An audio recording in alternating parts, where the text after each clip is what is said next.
Shalom, salam sehat, dan salam jumpa dalam kasih Tuhan kita Yesus Kristus.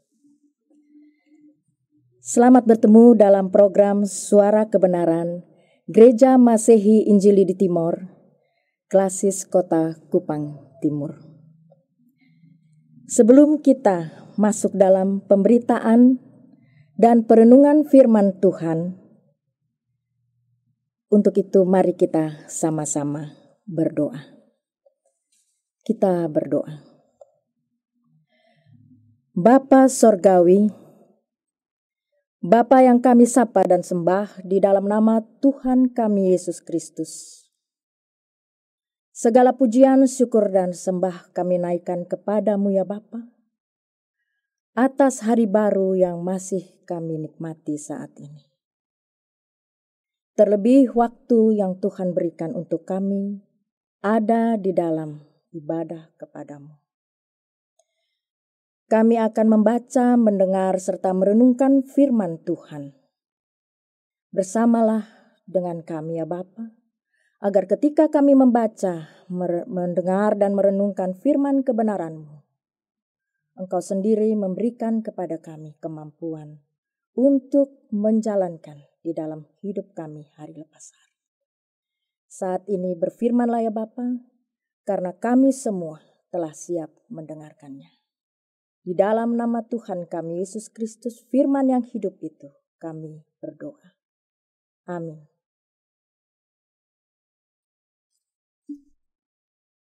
Pembacaan Alkitab bagi kita pada pagi hari ini terambil dari Injil Lukas 8 ayat 22 hingga ayatnya yang ke-25.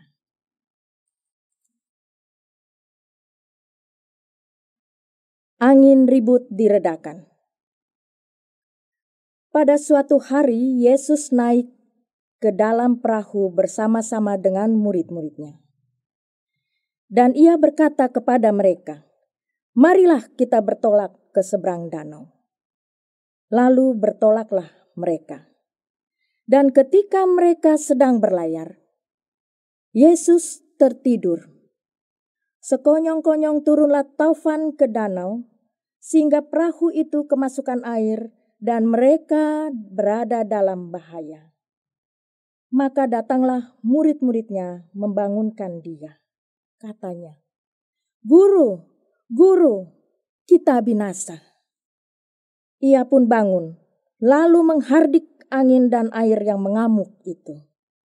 Dan angin dan air itu pun reda, dan danau itu menjadi teduh.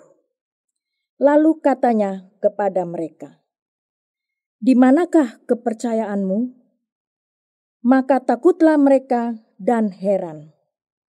Lalu berkata seorang kepada yang lain, "Siapa gerangan orang ini? Sehingga ia memberi perintah kepada angin dan air, dan mereka taat kepadanya." Demikianlah firman Tuhan bagi kita. Bapak, Ibu, Saudara yang dikasihi dalam Tuhan kita Yesus Kristus, saya memberi judul renungan kita hari ini, "Percayalah walau dalam badai." Mungkin masih segar dalam ingatan kita serangan badai siklon tropis Roja yang terjadi tanggal 4 dan 5 April yang lalu, yang melanda sebagian wilayah Nusa Tenggara Timur. Minggu tanggal 4 April, kita masih dalam suasana Paskah. Sukacita Paskah kita rayakan pagi itu. Kita masih mengikuti kebaktian Minggu, memperingati hari kebangkitan Tuhan Yesus. Tapi kemudian, suasana selanjutnya sampai tanggal 5 dini hari menjadi begitu mengerikan. Hujan keras, angin kencang, begitu terus, tiada henti. Saya buka WA, tidak lagi untuk melihat ucapan selamat Paskah, Happy Easter dari teman-teman, kerabat, dan saudara. Tetapi untuk melihat windy forecast, ramalan cuaca, sudah di mana badai ini berada dan berputar. Kita semua pasti hampir sama. Banyak yang tidak tidur malam itu, takut, panik, dan terus memanggil nama Yesus minta tolong. Apalagi menunggu jam 2 dini hari, yang dikabarkan sebagai puncak badai itu berada. Dan akhirnya badai itu pun berlalu bersama waktu. Dan kita pun tenang kembali. Bapak, Mama, bersaudara semua dalam Tuhan kita Yesus Kristus. Dalam bacaan kita tadi, Yesus menyeberangi Danau Galilea bersama murid-muridnya dengan menggunakan perahu. Para murid bertolak ke seberang danau bukan karena kemauan mereka, tetapi Yesus yang mengajak mereka. Mari kita baca pada ayatnya yang ke-22. Pada suatu hari, Yesus naik ke dalam perahu bersama dengan murid-muridnya dan ia berkata kepada mereka, "Marilah kita bertolak ke seberang danau."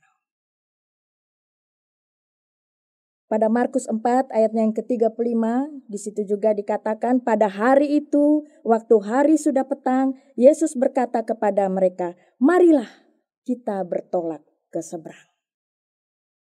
Jadi, Yesus yang mengajak murid-muridnya.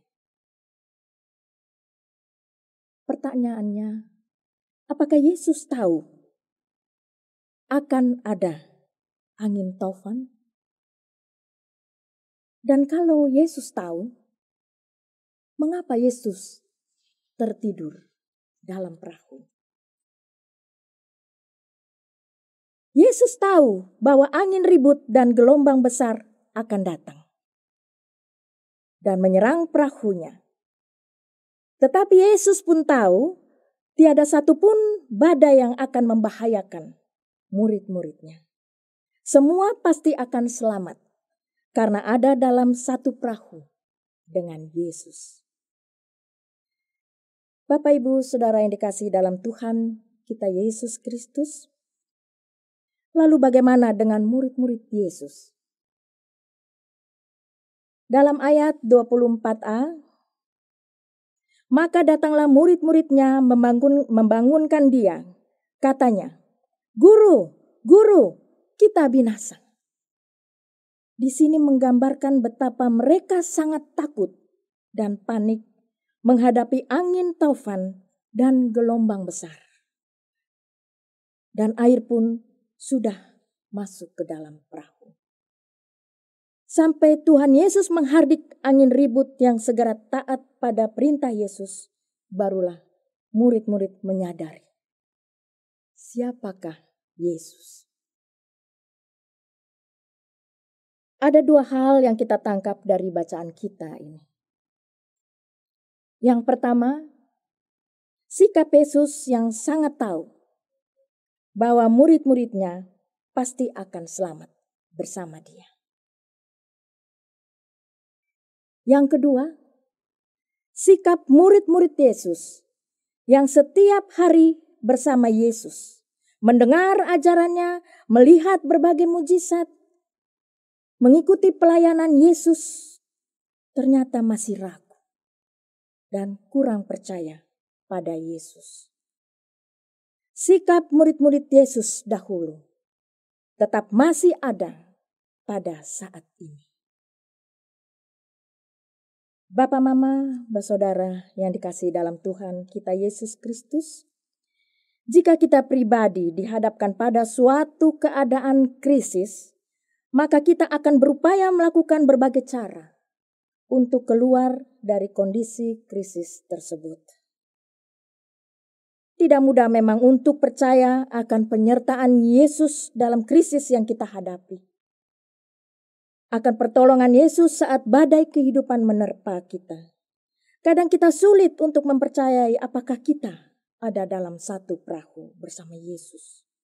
Kita menghadapi krisis badai kehidupan dengan kekuatan kita sendiri yang terbatas. Kita abaikan pertolongan Tuhan yang ajaib dan tidak terbatas. Krisis yang dialami para murid di atas Danau Galilea adalah masalah hidup dan mati. Siapa yang mau berhadapan dengan kondisi seperti itu dalam hidupnya? Tidak ada. Tetapi sebagai juru selamat manusia, Yesus membuktikan kemahakuasaannya dengan menghardik dan menghentikan angin ribut dan gelombang. Artinya, Yesus tidak mau murid-muridnya dan juga kita yang percaya kepadanya binasa. Bapak, Mama, Saudara semua dalam Tuhan kita Yesus Kristus, badai kehidupan selalu datang tanpa janji dan tanpa diundang. Suka atau tidak suka, siap atau tidak siap, masalah atau krisis kehidupan datang menghampiri kita. Respon kita terhadap badai yang datang menunjukkan seberapa dekatnya kita dengan Tuhan dan seberapa besarnya dan teguhnya iman dan percaya kita kepada Tuhan, Sang Juru Selamat bagi kehidupan kita. Mengenal Tuhan sangatlah penting bagi kita. Dengan semakin mengenalnya, kita akan semakin percaya kepada Tuhan. Kita harus terus membangun hubungan yang erat dengan Allah melalui doa dan firman. Tanpa firman Tuhan, iman dan percaya kita akan sulit bertumbuh. Kita lihat dalam bacaan kita tadi. Murid-murid Yesus yang selalu bersama Yesus saja ragu dan kurang percaya akan pertolongan Tuhan. Mereka ragu akan kemahakuasaan Tuhan Yesus yang ajaib, yang menyelamatkan. Apalagi kita saat ini, di tengah-tengah badai kehidupan, kesulitan di sana sini, rasa takut, panik, khawatir, dan putus asa. Kita tidak boleh tenggelam di dalamnya. Kita tidak boleh tenggelam di dalam rasa takut itu. Mari kita terus belajar percaya dan belajar mengenal Kristus lebih jauh dan lebih dalam lagi. Agar ketika badai kehidupan datang, kita tenang dan percaya bahwa pertolongan Tuhan ada bersama kita. Kiranya Tuhan menolong dan memberkati kita dengan firman-Nya. Amin.